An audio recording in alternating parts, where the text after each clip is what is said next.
welcome to KIC'S tutorial. Today we are going to talk about Introduction to Anatomy. Anatomy is the study of the structure of an organism. What we mean by the study of the structure of an organism, that means you study how the organism looks, what helps it to stand erect and other things. And anatomy is mostly applied in medicine. In medicine, anatomy is the study of the structure and form.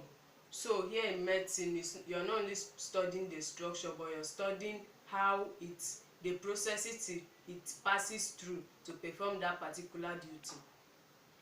And morphology sometimes is used synonymously with anatomy,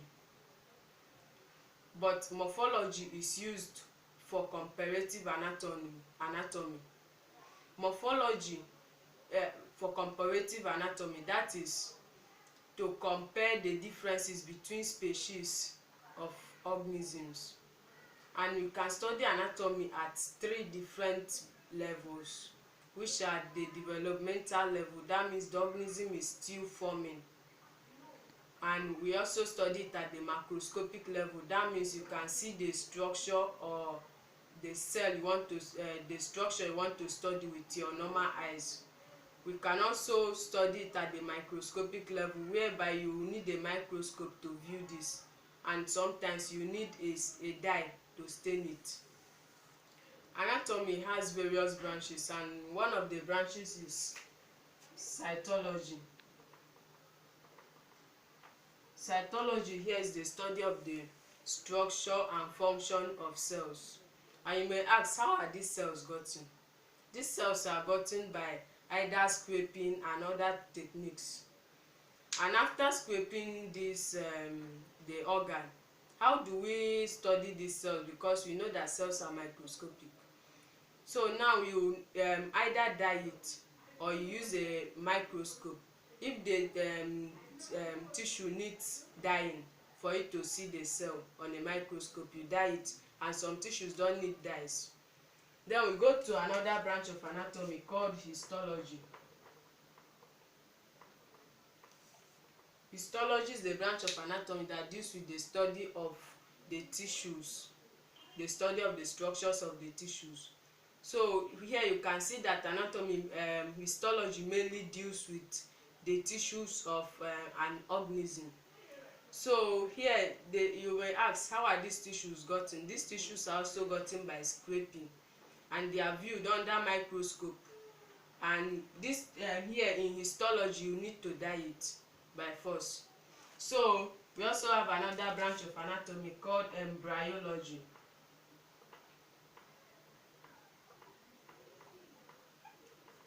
Embryology is the study of the development and growth of an embryo and fetus from fertilization of ovum until birth, until when the fetus is grown enough to be a baby. And we also have histo-chemistry. Histo-chemistry.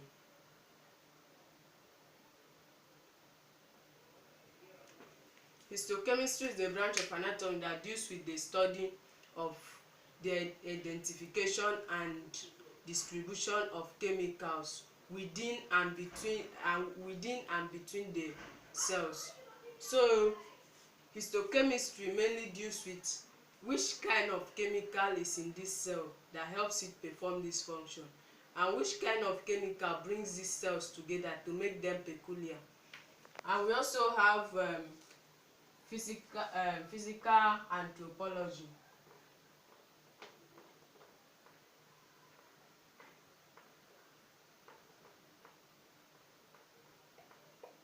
Physical anthropology is the branch of anatomy that deals with the study of prehistoric remains of organisms. What I mean by prehistoric remains of organisms is that the organism, that is why I said that anatomy also deals with the study of dead organisms. So here, physical anthropology deals with the study of organisms that have died long ago, and you want to know what help did they do to this soil or place that they died and decayed. And we also have Surface anatomy. Surface anatomy.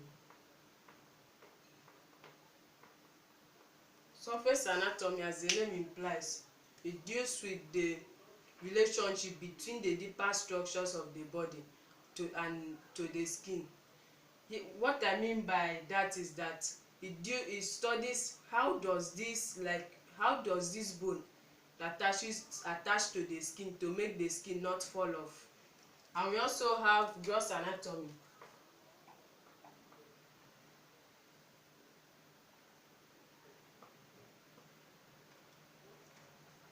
Gross anatomy deals with the study of the macroscopic structures of the body. What I mean by macroscopic structures of the body is that the structures can be seen with the naked eyes.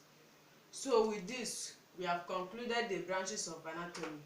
So we go down to the planes, to anatomical terms. Another anatomical terms, the major anatomical term we have, and without that we don't have any other anatomical term, is the anatomical position. For a body to be in anatomical position, the body must stand erect, and the face is faced forward, the hand hang by the side facing forward, and the legs together. So I'm in anatomical position. But anybody that is not in anatomical position you can't apply any anatomical term on it. So now we go down to the planes. We have basically 4 different planes, which are the frontal plane, sagittal plane,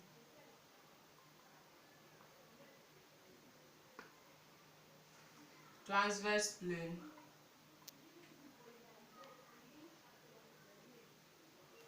oblique plane.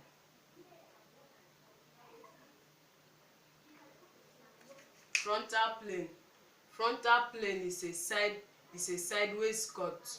That means it cuts the body into 2 at the side. So when it cuts the body into 2, it will give you the anterior part, or the ventral part, and the dorsal part, or the posterior part. The sagittal plane divides the body into the right and left half. But under the sagittal plane, we have 2 types of sagittal plane, which are the mid-sagittal plane and the parasagittal plane. Mid-sagittal, parasagittal. The mid-sagittal plane, when you say that when we talk about the mid-sagittal plane, that means it cuts the body directly at the midline.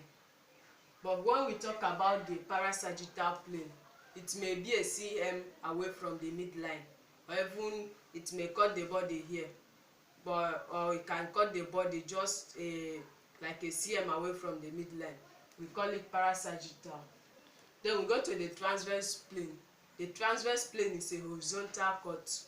That means it divides the body into the superior and the inferior.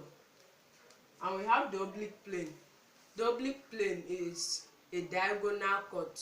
That means it cuts the body diagonally, either like this or like this.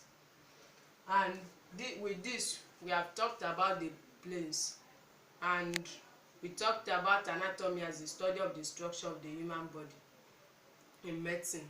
And we talked about the branches of anatomy like cytology, and we came to talk about the anatomical position, and we talked about the planes like sagittal plane. And in my next video, I'll talk about the terms of position and terms of movement. And I hope you understand this one, because it will help us in our subsequent videos for you to understand it. Thank you.